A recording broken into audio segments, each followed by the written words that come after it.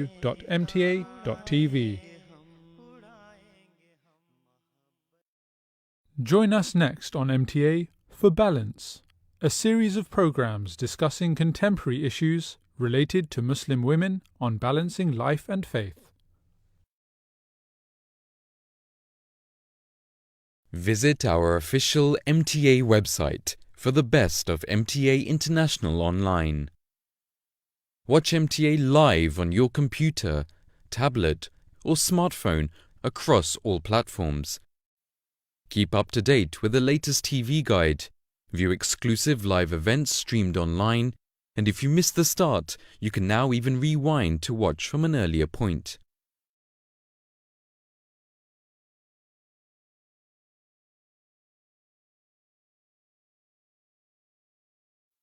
MTA.tv is the home of our online content, and our improved on-demand service provides our viewers around the world with the best quality viewing experience for all of our official programs. We look forward to receiving your feedback of our website and online streaming to help to continue to improve and extend our services. You can send an email to streaming@mta.tv. Watch MTA live online at www.mta.tv/live and log on to www.mta.tv to experience MTA International online today.